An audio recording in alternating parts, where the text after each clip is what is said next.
Okay, so I was scrolling through my phone the other night, that specific kind of scrolling when you're not really looking for anything, you're just sort of doom scrolling. And I stopped on a photo of someone I barely knew, and they posted a picture of their vacation. Great trip, great light, great life, apparently. And I felt this small, familiar pinch in my chest. It wasn't jealousy, and I would describe it as something more toned down than that. But what got me wasn't the feeling itself, it was how fast it showed up. Literally half a second, no thought involved. Just this automatic little verdict about my own life delivered by practically a stranger's vacation photo. And I started wondering, like, where does that come from? Is it something broken in me, or is it something every single person carries around, whether they admit it or not? And that's the question I want to sit with today. Not how do I stop comparing myself to people? I don't think that's actually possible, but something closer to what is this thing doing here in the first place? And is it really the enemy everyone says it is? So you've probably heard the line, comparison is the thief of joy, and it gets attributed to Theodore Roosevelt constantly. It's printed on mugs, stitched onto pillows, dropped into captions under sunset photos. And here's the first thing that surprised me when I actually looked into it. There's no real evidence he ever said it. Roosevelt biographers and quote historians have traced the phrase back and forth, and the closest they can find is a version that shows up decades after his death, slowly hardening into something people just assumed a rugged, quotable president must have said at some point, which is kind of a perfect little metaphor for the whole topic, right? We don't just compare ourselves to people, we compare ideas to authority. And a sentence sounds truer coming from Roosevelt than it does coming from, well, someone anonymous. So even the quote about comparison got a credibility upgrade through comparison. And I found that funny in a way that also made me a little uneasy. But let's set the mystery of the quote aside, because the idea underneath it is old and it's real, and psychologists have actually been studying it for over 70 years now, since long before anyone had a phone to doom scroll on. And back in 1954, a psychologist named Leon Festinger published a paper in the journal Human Relations called A Theory of Social Comparison Processes. And it's one of those papers that's short, barely any data in it, just kind of a set of hypotheses, but it ended up shaping decades of research that followed.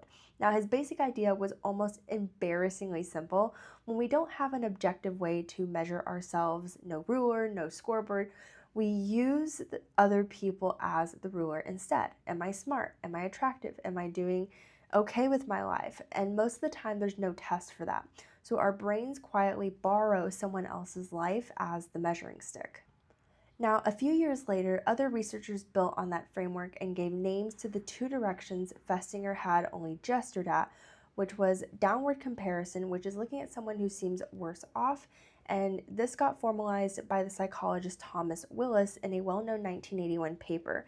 And Willis argued that when people feel threatened or insecure, they'll often instinctively reach for a downward comparison, almost like a psychological cushion. And then on the opposite end of the spectrum, we have upward comparison, which is looking at someone ahead of you. And this has its own body of research. And what's interesting is that it doesn't behave in just one direction.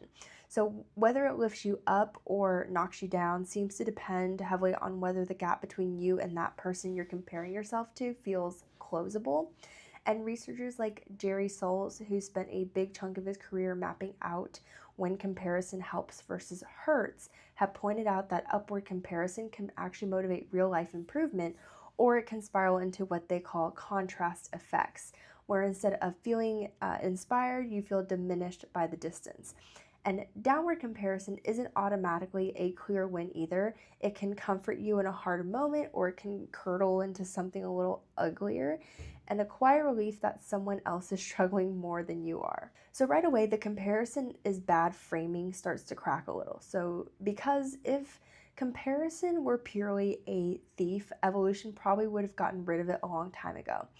And comparison isn't the opposite of contentment, it's closer to an instinct for navigation.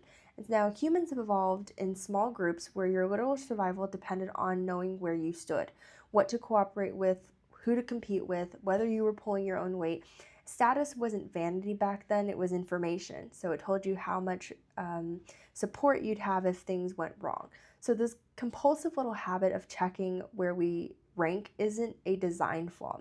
It's just kind of like, you think of it as old software that's still running, but it's just running an environment it was never built for at this point.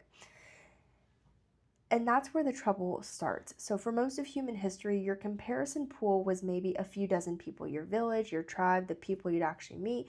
Now you open one app and you're comparing yourself to a curated highlight reel pulled from millions of lives.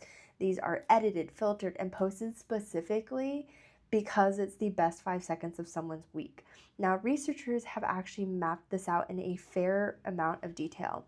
Back in 2013, a team led by Ethan Cross at the University of Michigan ran a study published in the journal PLOS One, where they texted young adults multiple times a day asking how they felt and how much they'd used Facebook since the last check-in. And the pattern that showed up was that more people used Facebook between check-ins, the worse they tended to feel by the next one. Not because anything bad had happened in between those check-ins, but it was just from the browsing itself. And around the same time, a separate group of German researchers, Hannah Krasnova and her colleagues, surveyed Facebook users directly and found envy showing up as one of the single most common emotions people reported feeling while scrolling. More common, honestly, than most people would probably admit out loud. Then in 2015, Philippe Verdun and Cross teamed up on a follow-up study, this time using an experience sampling method. So they're checking in with people in real time rather than asking them to recall their day afterward. And what they found was that passive Facebook use, scrolling and watching rather than posting or messaging, tended to increase envy in the moment. And that rise in envy was what seemed to explain the later dip in mood, almost like envy was this hidden wire running between the habit and the low feeling afterwards. Now, researchers now generally split social media use into active use, meaning actually talking to people, and passive use, meaning just consuming other people's content. And the passive category keeps showing up as the one more tightly linked to comparison and envy. No surprise there. But this explains something I think a lot of us have never felt, have felt, but have never quite been able to recognize or name.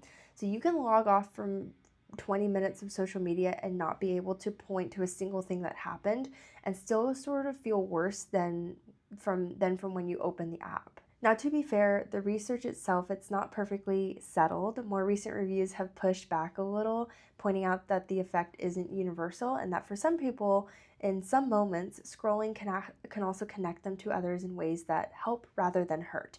So this isn't social media makes everyone miserable, full stop. It's closer to passive scrolling leads to the dice toward comparison and envy for a meaningful chunk of people, and that's worth knowing even if it's not destiny per se.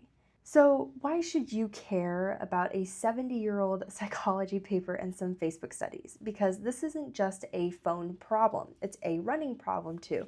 In my case, I'm a runner, I'm training for my first marathon, and when I see someone's pace on a screen and I look at that and I look at my own effort, I don't feel pride. Even though I put in good effort, I did really well.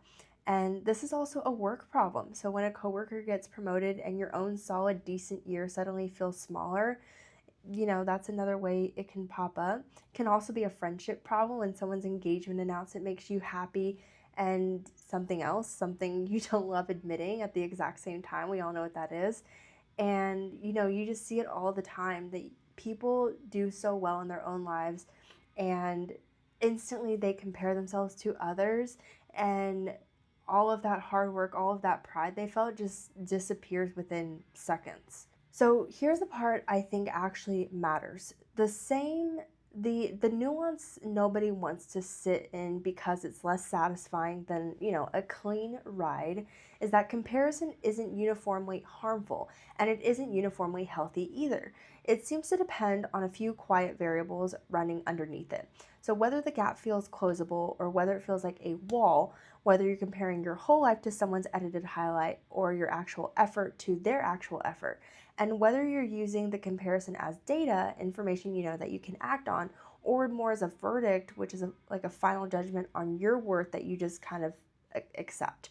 So there's actually a good cross-cultural study on this too. Researchers Catherine White and Darren Lemon compared Asian Canadian and European Canadian participants back in 2005 and found that the Asian Canadian group leaned more heavily on upward comparison, specifically for self-improvement, using someone ahead of them as a kind of blueprint, while the European Canadian group leaned more on downward comparison to protect their self-esteem, using someone behind them as sort of reassurance.